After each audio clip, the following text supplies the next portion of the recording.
Hello students, finally NTA ने revise result publish कर दिया है।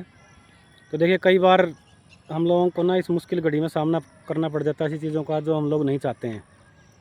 अभी क्या है कि जैसे सुप्रीम कोर्ट के ऑर्डर था तो उसके अकॉर्डिंग ऐसा फील किया जा रहा था कि जो रिज़ल्ट आएगा उसमें जो 4 मार्क्स ही डिडक्ट होंगे, क्योंकि ये बताया गया था कि इसको हम नोट अटैम्प्ट मांगने, क्योंकि सस्पेक्टेबल क्वेश्चन है कि एक क्वेश्चन के 2 आंसर नहीं हो सकते। लेकिन फिर भी एनटी ने इसमें जो इसका ऑप्शन 4 था फिजिक्स में, उसको सही मान के और क्वेश्चन नंबर 2 को इसमें गलत माना और उसके साथ में एक नेगेटिव मार्क के साथ में 5 नंबर इसमें कम कर दिए हैं।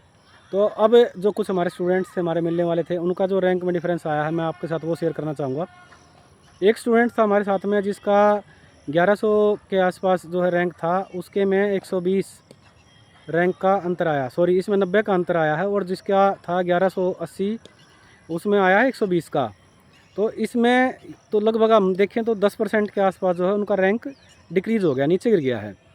इसके बाद में जो हमारा एक स्टूडेंट था जिसका जो रैंक था वो था 10,482, और इसके जो मार्क्स थे वो थे 676, 676 नंबर थे।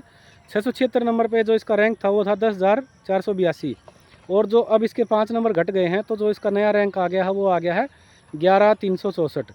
तो अगर आप इसको भी देखो तो लगभग इसका 900 का जो है रैंक का डिफरेंस आ गया है, नीचे चला गया है।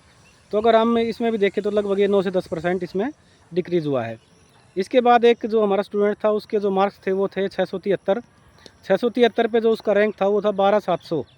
अब 12,700 से उसके जो मार्क्स हैं घट के 673 से 673 से 668 हो गए हैं, 668 हो गए हैं, और जो उसका रैंक आया है वो आया है 13,760। यहाँ पर उसका 1,000 का अंतर आ गया है। तो देखिए, जो 12,700 पे था, 12,500 के आसपास, वहाँ पर लगभग 1,000 जो है रैंक का अंतर देखने को मिला है।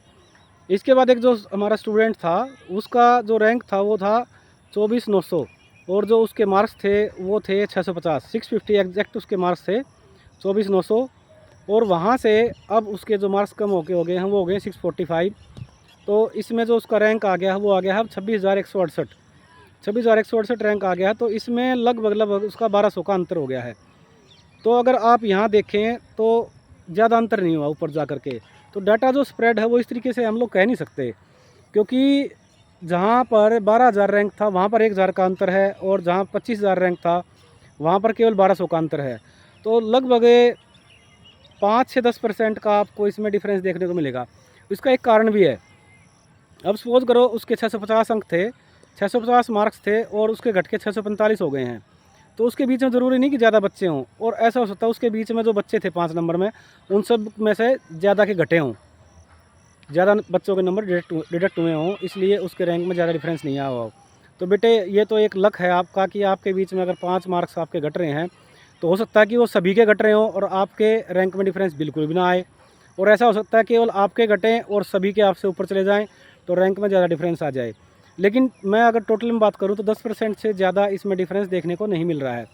तो किसी को ज़्यादा घबराने की ज़रूरत नहीं है, ना ही ज़्यादा कोई इसमें डिप्रेशन में आने की ज़रूरत है। जिसका स्कोर 650 के आसपास था उन सभी को अभी भी अच्छा गवर्नमेंट कॉलेज मिलने के पूरे चांस हैं। तो अपना हौसला बनाए रखें और उम्मीद रखें कि आपको एक अच्छा कॉलेज मिलेगा। आप अपनी काउंसलिंग की जो तैयारी करें, अपने जो कॉलेज की सिलेक्शन लिस्ट बनाएं कि कॉलेज आपको किस किस प्रेफरेंस में रखने हैं, और आपको ज़रूरत पड़े तो किसी एक्सपर्ट की सलाह ले लें। हम लोग इसमें एक्सपर्ट नहीं हैं, बट ज़रूरत पड़े किसी एक्सपर्ट की सलाह ले लो। 650 से ऊपर जिसका है उसका अच्छा रैंक माना जा रहा है और उसको कॉलेज भी अच्छा मिलेगा। ये मैं जनरल कैटेगरी की बात कर रहा हूँ। बाकी जो रिजर्व कैटेगरी है उसमें 600 तक भी उनको गवर्नमेंट कॉलेज मिलने के चांस हैं। चलिए, अपनी सेहत का ध्यान रखिए और आगे अपनी काउंसलिंग तैयारी कीजिए। Thank you.